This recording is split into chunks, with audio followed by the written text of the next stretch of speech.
At 5 p.m., the first promising report finally came in from the Imnaha roadblock, as she had promised.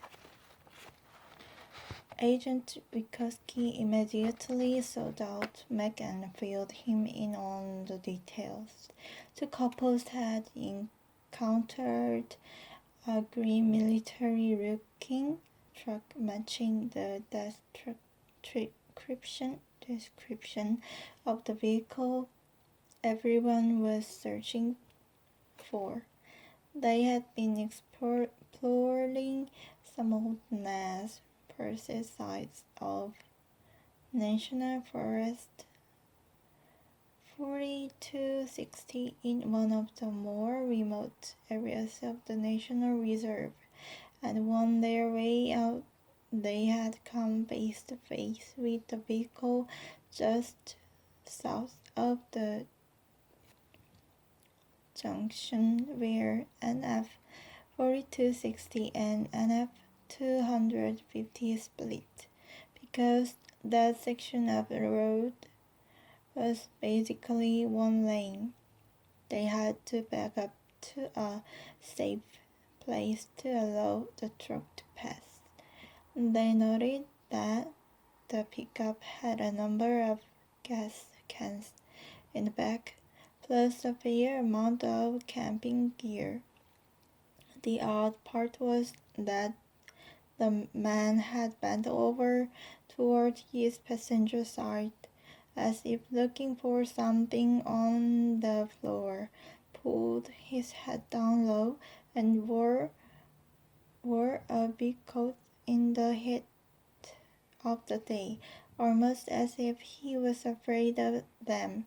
They had just lifted him up as probably being one of those militia freaks.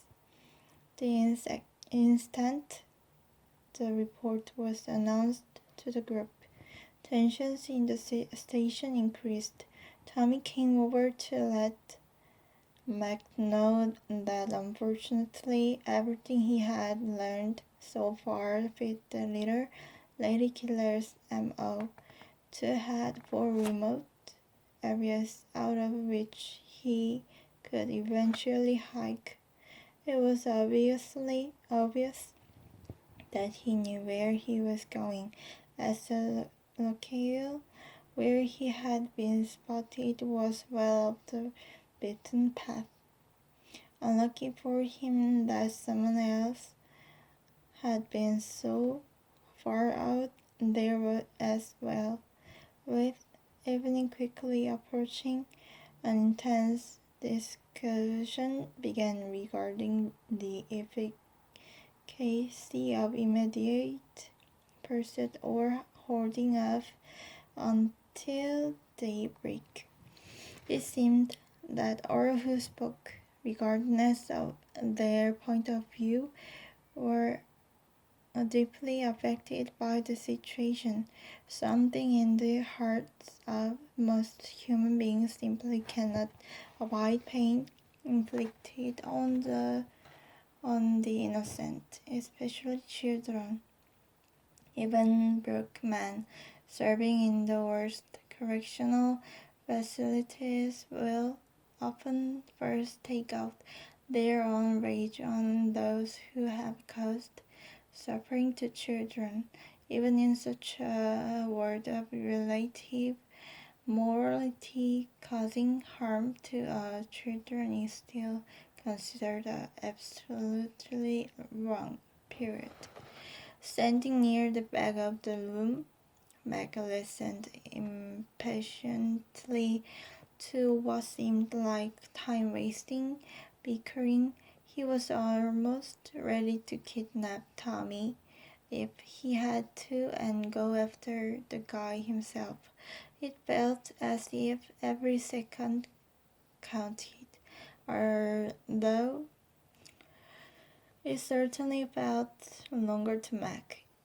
The various departments and personalities agreed quickly and unanimously to set out in pursuit just as soon as a few arrangements could be made. Although there weren't many ways to drive out the area, and roadblocks were being set up immediately to prevent this. There was a very real concern that a skilled hiker could pass undetected into the Idaho wilderness to the east or Washington state to the north, while officials in the towns of Lewiston, Idaho, and Clarkston, Washington, were being contacted and notified of the situation. Mac quickly called Nan to give her an update and then left with Tommy. By now he had only one player left. Dear God, please, please, please take care of my Missy. I just can't right now. Tears traced their way down his cheeks, and they spilled up onto his shirt.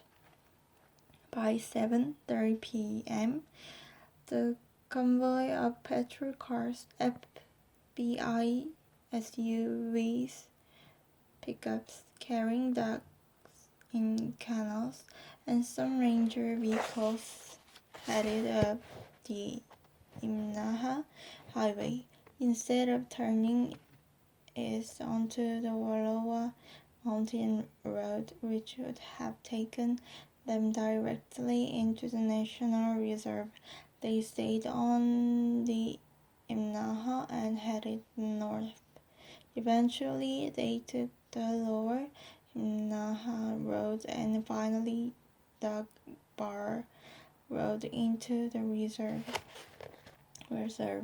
Meg was glad he was traveling with someone who knew the area. It seemed at times that the Bar Road went in all directions simultaneously. It was almost as if whoever who had named this road had run out of ideas, or simply got tired or drunk and began naming everything Dog Bar just so he could go home.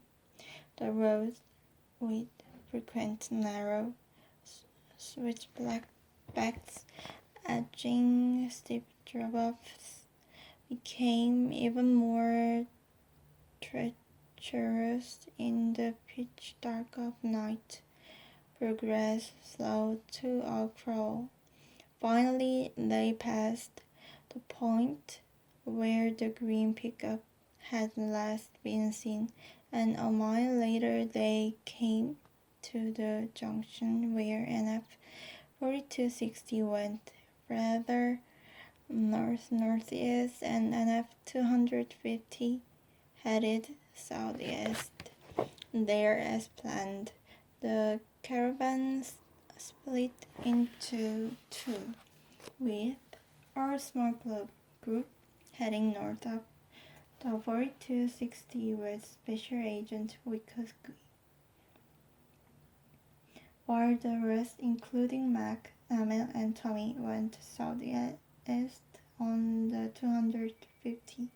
A few difficult miles later, this larger group split again. Tommy and a dog truck continuing down the 250 where, according to the maps, the road would end, and the rest taking the more easterly route through the park on an 4240 down toward the Temperance Creek area. At this point, our search efforts slowed even more. The trekkers were now on foot and backed up by powerful floodlights while they looked for signs of recent activity on that might suggest the particular area they were examining was something other than a dead end. Almost 2 hours later, as they were moving at a snail's pace toward the end of 250, a car came into Dalton from Koski. Her team had caught a break about 10 miles from the junction, where they had separated an old unnamed road, left the 4260 and headed straight north for almost 2 miles. It was very visible and deeply potted. They would either have missed it entirely or ignored it, except that one of the trackers had flashed his floodlight up a hubcap less than 50 feet from the main road. Out of curiosity, he retrieved it, and under the covering of the road, thus found it splattered with specks of green paint. The hubcap had probably been lost when the truck had tussled with one of the many deep puddles thrown in that direction. Tommy's group immediately turned back the way it had come. Mac didn't want to let himself begin to hope that, perhaps by some miracle, Missy might still be alive, especially when everything he knew told him otherwise. 20 minutes later, another car from Wikoski, this time to tell them they had found the truck. Choppers and search planes would never have seen it from the sky, hidden as it was under a carefully built lean-to of limbs and brush. It took Mac's crew almost 3 hours to reach the first team, and by then it was all over. The dogs had done the rest, uncovering a descending game trail that led more than a mile into a small hidden valley. There they found a rundown little shack near the edge of a pristine lake, barely half of a mile across, fed by a cascading creek 100 yards away. A century or so earlier, this had probably been a settler's home. It had two good-sized rooms, enough to house a small family. Since that time, it had most likely served as an occasional hunter's or poacher's cabin.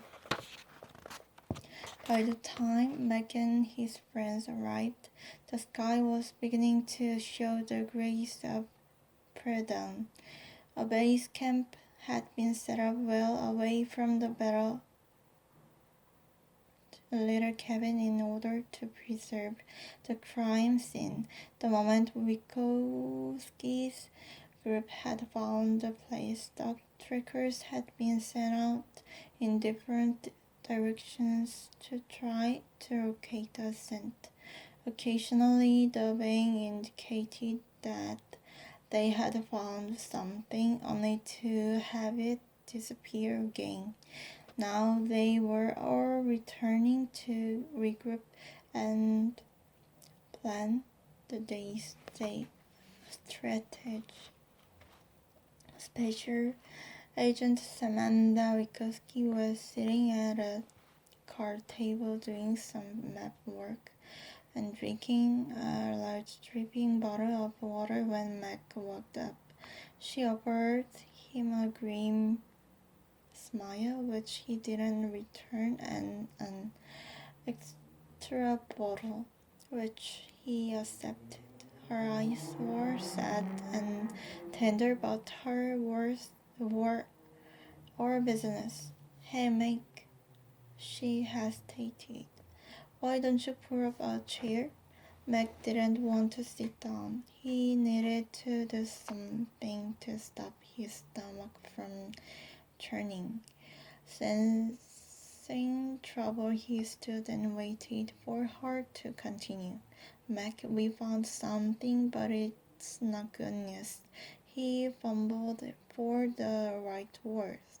Did you find Missy? It was the question that he didn't want to hear the answer to, but he desperately needed to know. No, we didn't find her. Sam paused and started to stand up. But I do need you to come and identify something we found down in that old shack. I need to know if it was. She caught herself, but it was too late. I mean, if it is hers.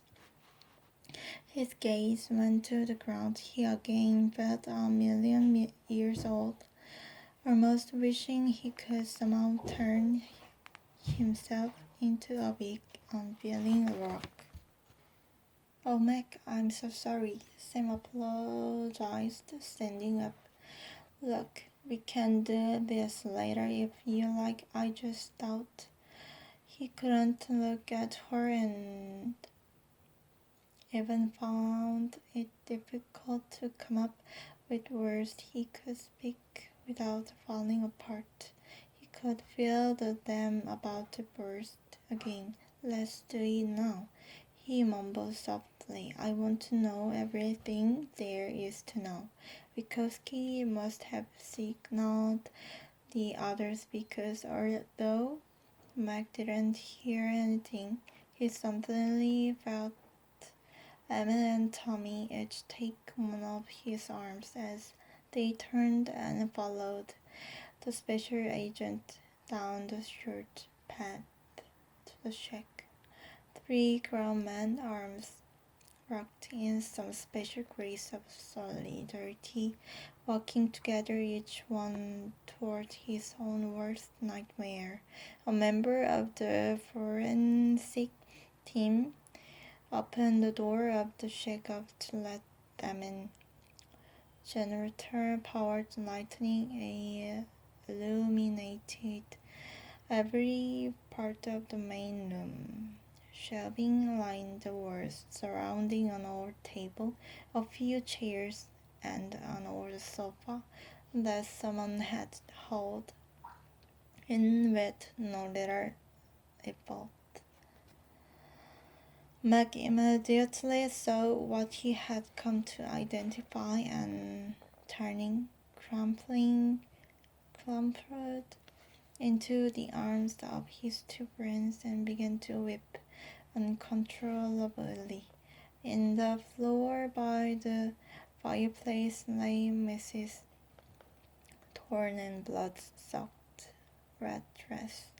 For Mac, the next few days and weeks became a numbing floor of interviews with law enforcement and the press, followed by a memorial service for Missy with a small empty coffin and an endless sea of faces, all said as they paraded by, no one knowing what to say.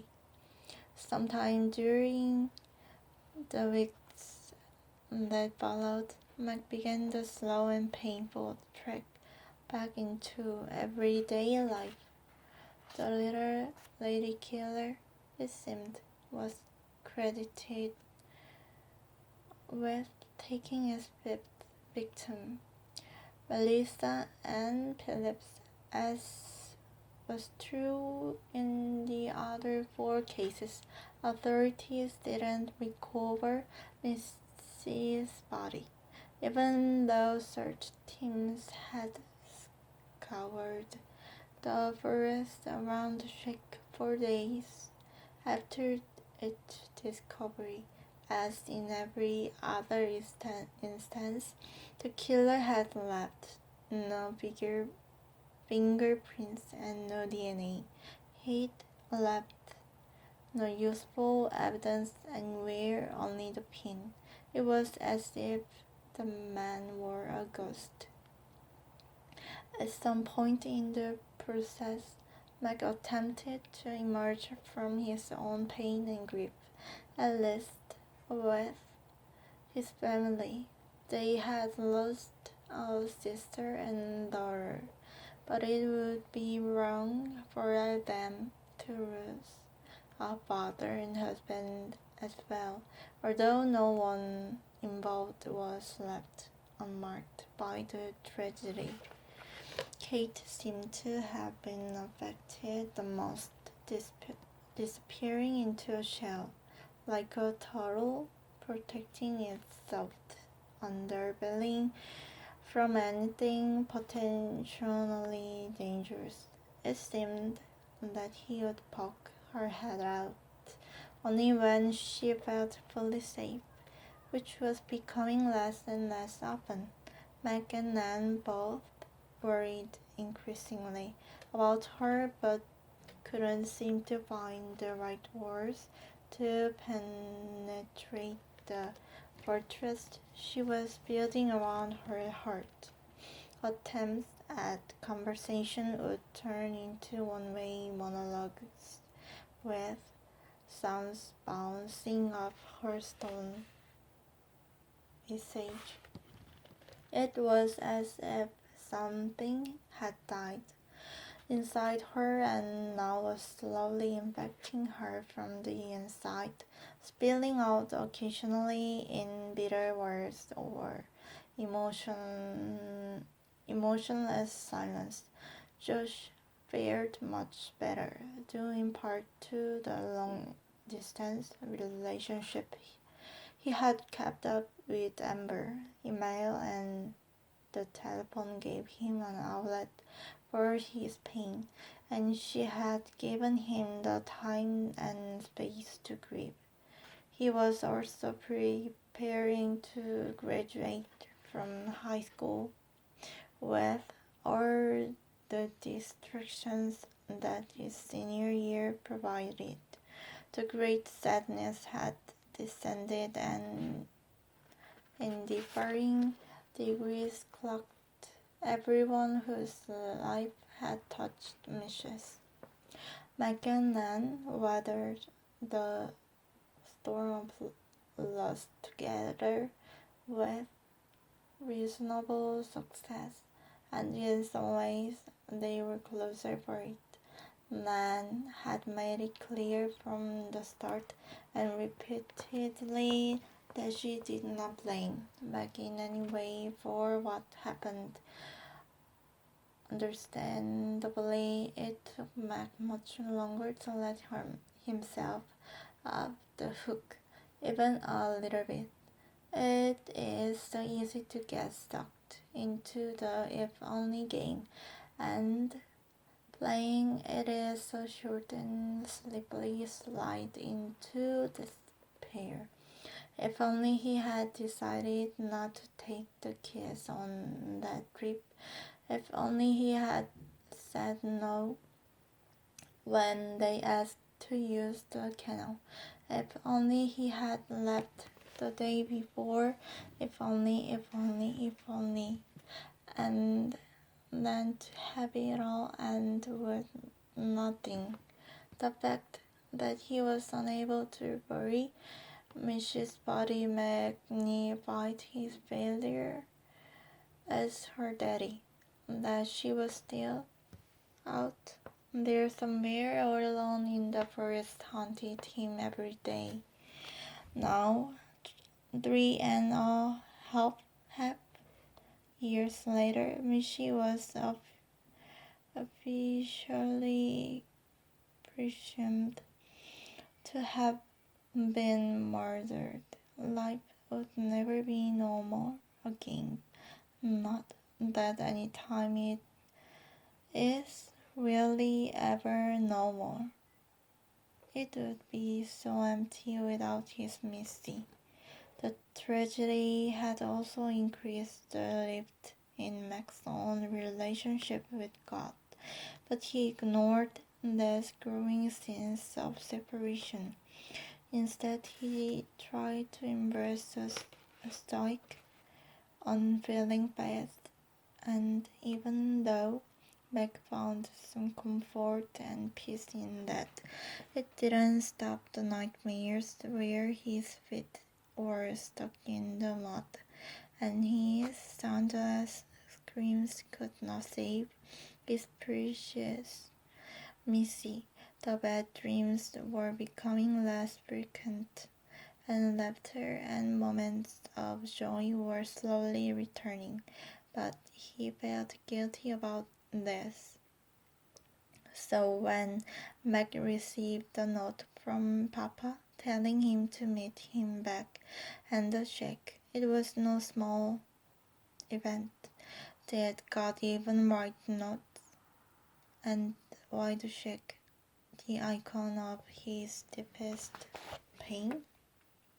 Certainly God would have had better places to meet with him.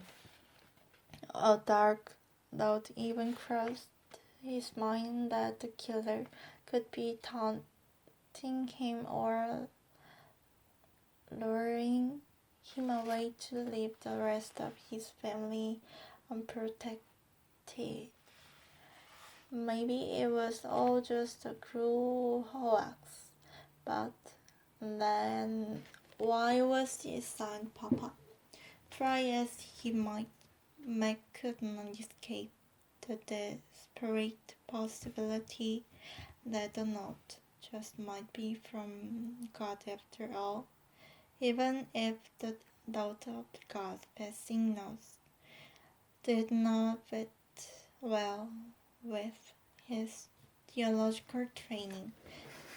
In seminary, he had been taught that God had completely stopped any overt communication with mortals, preferring to have them only listen to and follow sacred scripture. Properly interpreted, of course, God's voice had been reduced to paper, and even that paper had to be moderated and deciphered by the proper authorities and intellects. It seemed that direct communication with God was something exclusively for the ancient and uncivilized, while educated Westerners' access to God was immediate and controlled by the intelligentsia. Nobody wanted God in a box, just in a book, especially an expensive one bound in leather with gilt edges, or was that gilt edges. The more Mac thought about it, the more confused and irritated he became. Who sent the damn note? Whether it was God or the killer or some prankster, what did it matter? Whichever way he looked at it, he felt as if he were being toyed with. And anyway, what good was following God at all? Look where it got him. But in spite of his anger and depression, Mike knew that he needed some answers. He realized he was stuck, and Sunday prayers and hymns were cutting it anymore if they ever really had. Cloistered spirituality seemed to change nothing in the lives for the people he knew, except maybe Nan, but she was special. God might really love her. She wasn't growing up like him. He was sick of God and God's religion, sick of all the little religious social clubs, and that didn't seem to make any real difference or effect any real changes. Yes, Mac wanted more, and he was about to get much more than he bargained for.